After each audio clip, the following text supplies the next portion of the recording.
जीवन में तू ना वो जीवन नहीं। निर्गमन का पुस्तक 3 अध्याय का 7वां वचन से लेकर, फिर यहोवा ने कहा, मैंने आपकी प्रजा के लोग से मिस्र में हैं उनके दुख को निश्चय देखा है, और उनकी जो चिल्लाहट परिश्रम करने वालों के कारण होती है उसको भी मैंने सुना है, और उनकी पीड़ा पर मैंने चित्त लगाया है। इसलिए अब मैं उतर आया हूँ कि उन्हें मिस्रियों के वश में से छुड़ाऊं और उस देश से निकाल कर एक अच्छे और बड़े देश में, जिसमें दूध और मधु की धारा बहती है, अर्थात कनानी, हित्ती, यमोरी, परिजी, हिब्बी और यूसुबी लोगों के स्थान में पहुंचाऊंगा। अब परमेश्वर मूसा से कहा, रेगिस्तान में अपने सारे बकरों को चरा के वो सबको एकांत में छोड़ के परमेश्वर के पर्वत पर आया।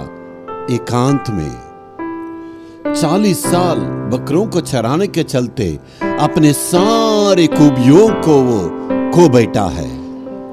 अपने सारे खूबियों को भूलकर, ये परमेश्वर का पर्वत, इसको भी वो भूलकर वहां पर अकेले आके खड़ा है। तब परमेश्वर मूसा की बुलाहट के बारे में बातें किया। परमेश्वर को मालूम हो गया मूसा परमेश्वर की इच्छा को पूरा करेगा। अपने दिल की सारी बातों को कहने के लिए मूसा से परमेश्वर ने बातें किया। हे मूसा, मेरे लोग मिस्र में दुख सहते हैं, वे क्लेश में रो रहे हैं। उनको मैं मिस्र से छुड़ाकर जहां मधु और धाराएं बहती है वहां मैं ले जाऊंगा।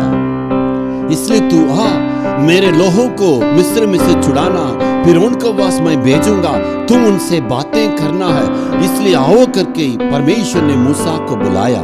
इसको सुनने के बाद मूसा कितना बहाना कहता है। देखिए, क्या ये सब संभव है? पहले ही जो है मैं मिस्र के एक जन को मुआया, उसके डर के मारे 40 साल जो है मैं रेगिस्तान में यहाँ पर छिप कर रहता हूँ।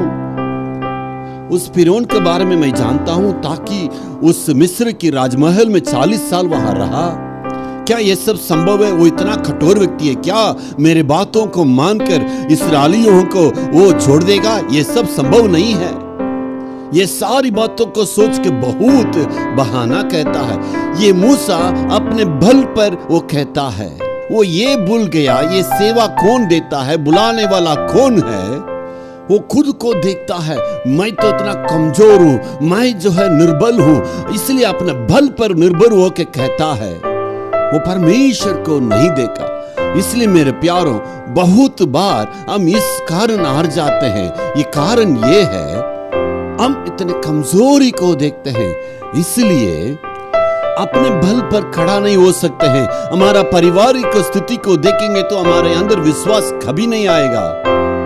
खुद पर निर्भर होंगे, कभी भी जो है हम विजय को प्राप्त नहीं कर सकते हैं। इसलिए परमेश्वर को देखिए, उससे संभव है। आमीन, हालेलुया।